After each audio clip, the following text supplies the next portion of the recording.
Pekne vás pozdravujem.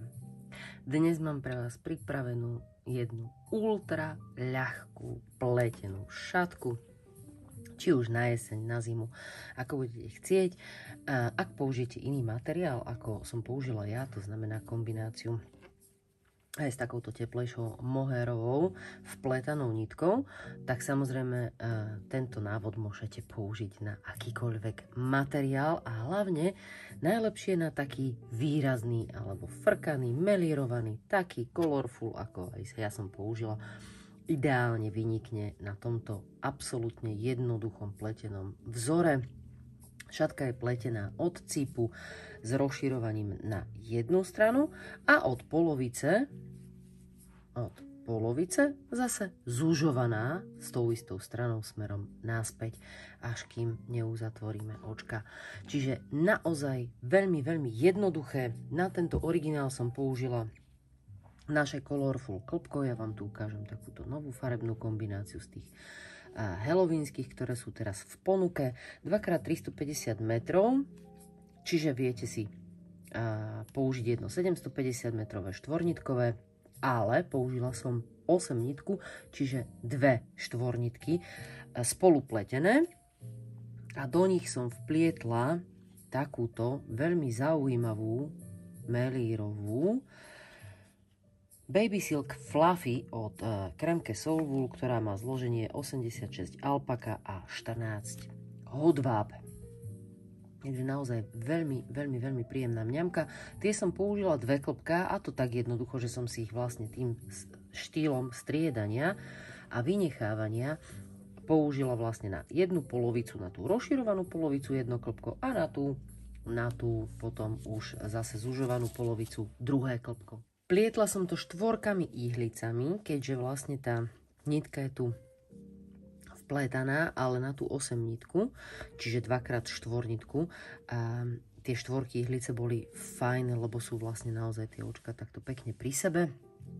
No a tu nám to spravilo vlastne tie časti, ktoré sú hrejvé a ešte viacej hrejvé ako tá 8 nitka samotná. Takže takýto úžasný efekt z toho vznikol. Myslím si, že budete aj vy spokojní. Ja som úmyselne použila na toto jesenné obdobie, v ktorom som tvorila túto šatku takéto krásne jesenné farby, čiže 4 kombináciu takýchto žlto-zeleno-červených odtieňov oranžových a vlastne do toho túto červeno-hnedú melírovanú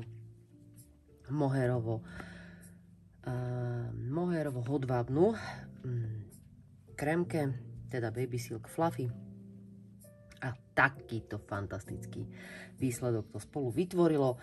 Šatka pri použití toho materiálu 2x350 z Colorfuliek a 2x vlastne toto kremke, ktoré má vlastne 200 metrov na 50 gramoch. Šatka má celkovú veľkosť 210 cm na dĺžku a 75 je vlastne stredová šírka. Takže naozaj bude veľká spokojnosť. Výsledok je fantastický. Poďme si ukázať, ako úplne jednoducho si vieme upliesť túto krasavicu.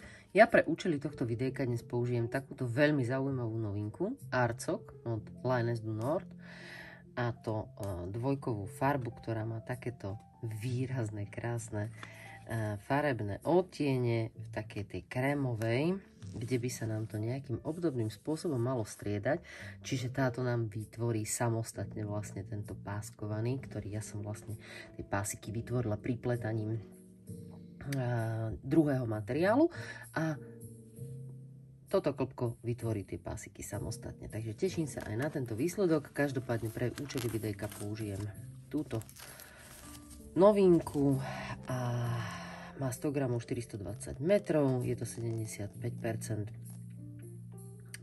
vlna, ktorá sa nežmolkavie a 25% nylonu. Dvojky, trojky ihlice. Na to, aby to bolo také trošku ľahšie, tak použijem trojky ihlice a vlastne môžeme ísť na to.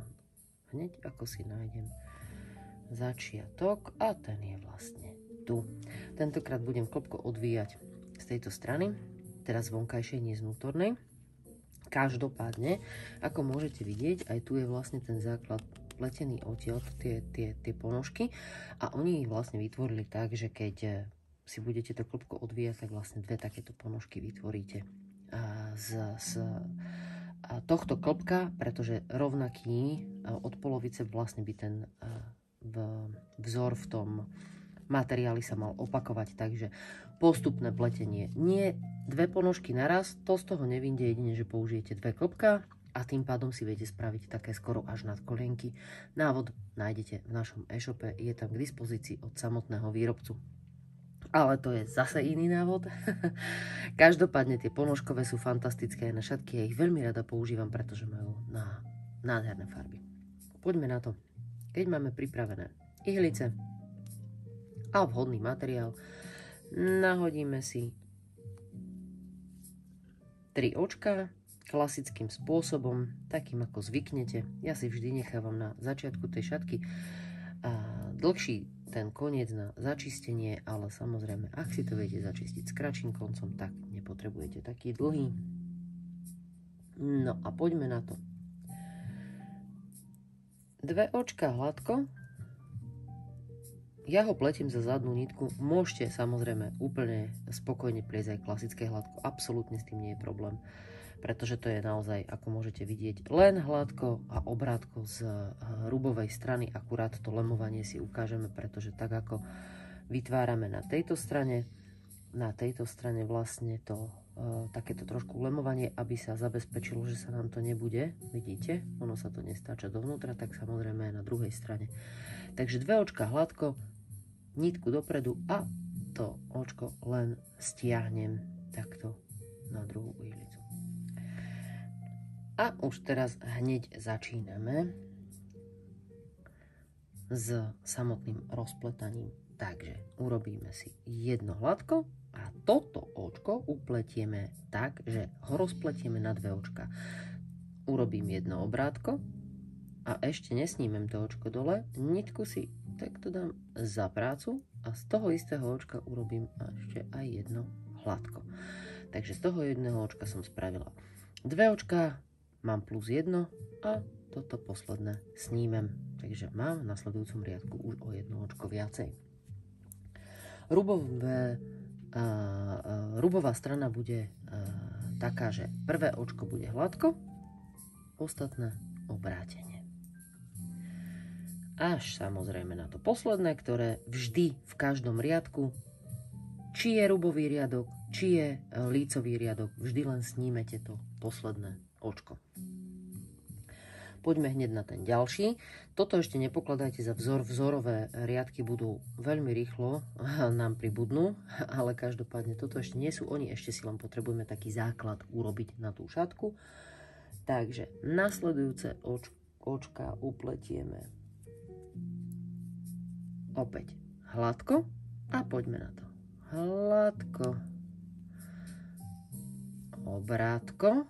A teraz prekvapivo toto upletieme obrátenie a posledné len snímeme.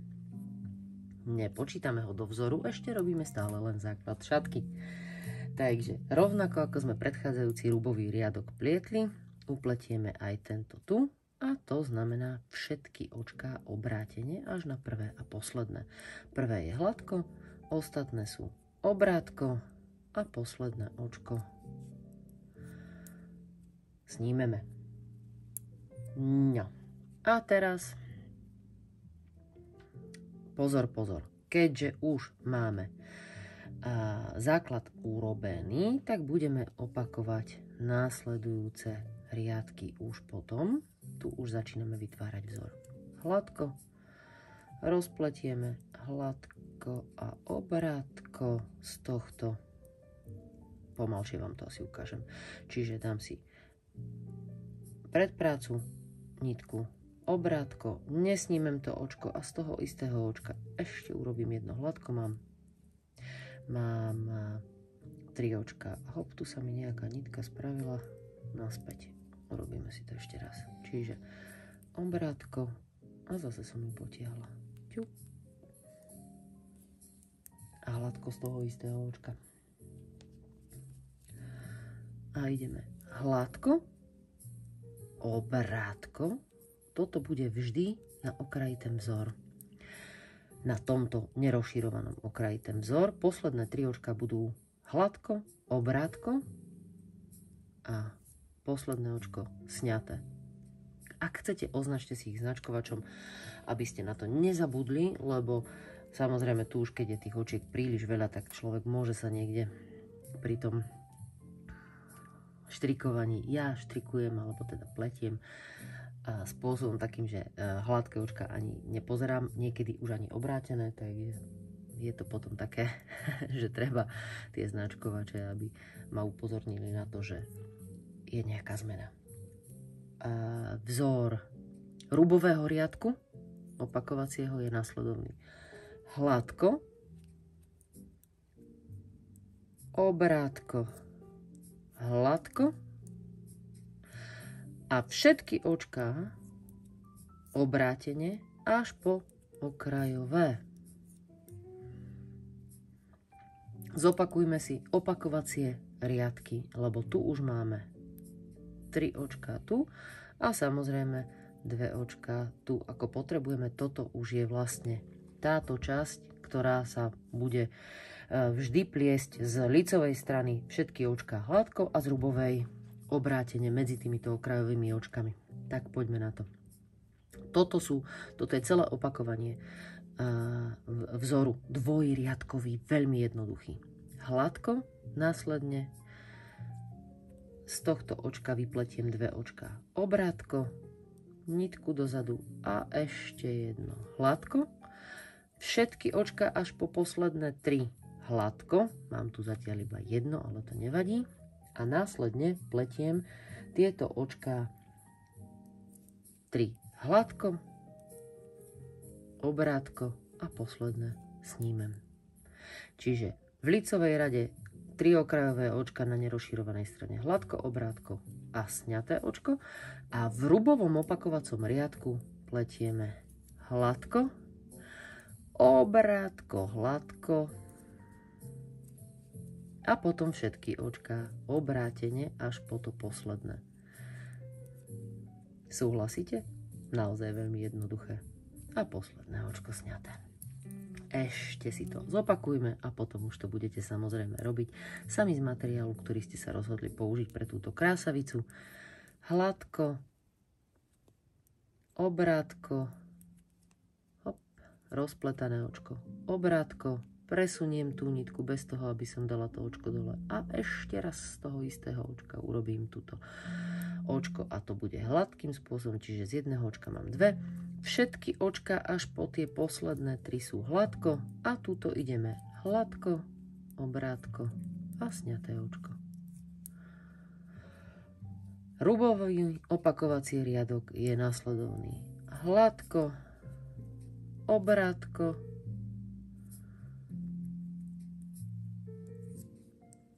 a hladko a všetky očká obrátko až po to posledné, ktoré snímame. Nič komplikované, naozaj nič absolútne komplikované. Vidíte, tu sa mi už rysuje vzor. Toto je ten hladký vzor medzi týmito lemovacími časťami, ktoré nám zabezpečujú to, že sa nám vlastne tuto vytvorí takáto línia okrajová, takisto ako aj na tejto strane. Tuto je vlastne, to sú tie 3 očka, ktoré vlastne robíme na na tejto strane. No a aby sme nezabudli, ako budeme postupovať smerom naspäť. To znamená, keď dosiahneme polovicu tej šatky a to si naozaj rozhodnete vy. Buď podľa materiálu, ktorý použijete, či už použijete 2 klbka na to, aby ste nemuseli prevažovať materiál, alebo z jedného väčšieho klbka polovicu použijete a potom si ho prevážite. A keď viete, že ste dosiahli polovicu, tak idete uberať, respektíve, keď už budete vidieť, že je dostatočne dlhá tá šatka, tak samozrejme môžete začať uberať, a to nasledovne. Uberanie bude veľmi jednoduché, tiež sa bude na tej istej strane diať, a to je lícovej, a to bude takéto veľmi jednoduché. Prvé očko hladko, presuniem si nitku dopredu a tieto 2 očka túto upletiem obrátene, čiže vlastne som o jedno ubrala. Všetky ostatné samozrejme až po tie posledné 3 okrajové, ktoré pletieme hladko, obrátko a hladko, budú na lícovej strane hladké a medzi tým na rubovej strane samozrejme medzi tými okrajovými očkami všetky obrátene. Zadný, teda rubový riadok sa nám nemení, pletieme ho totožne ako aj pri rozširovanej časti, čiže hladko, obrátko a hladko pre tú okrajovú časť, pre to lemovanie, všetky očka obrátene, vrátane toho, ktoré sme vlastne tuto uberali to očko. Až po to posledné samozrejme, a to snímeme. Ukážem vám ešte raz spôsob toho uberania, a to následovne hladko, presuniem si dopredu a tieto 2 očka spletiem obrátene. Čiže o to jedno očko sme tam ubrali a už sa mi tu rysuje tá línia. Toto je ešte vzor a koncové očka sú hladko, obrátko a hladko. Takýmto jednoduchým spôsobom si vytvoríme presne to, že pokiaľ sme chceli, sme rozširovali a potom ideme zužovať až po posledné 3 očká, ktoré na konci, tak ako sme začínali s 3 očkami, na konci skončíme 3 očkami, ktoré potom klasickým spôsobom uzavriete. Ak ste použili jedno klbkom, tak si začistíte nitky len na konci a na začiatku. Ak budete vpletať niečo podobné ako ja, tak samozrejme si začistíte aj ostatné nitky a budete mať nádhernú šatku. Myslím si, že budete veľmi spokojní, lebo je to veľmi jednoduché aj pre začiatočníkov, vhodný vzor a použiteľný je na rôzne druhy a farebnosti materiálov. Takže teším sa niekedy na budúce s nasledujúcim vzorom. Ak použijete materiál od nás, tak si pod videjkom nájdete spôsob, ako sa dokážete prihlásiť do našej súťaže Colorful Made Olympiády, kde s mojimi návodmi a s materiálom od nás môžete súťažiť o veľmi pekné a hodnotné ceny. Teším sa niekedy na budúce a pekný zvyšok dňa prajem.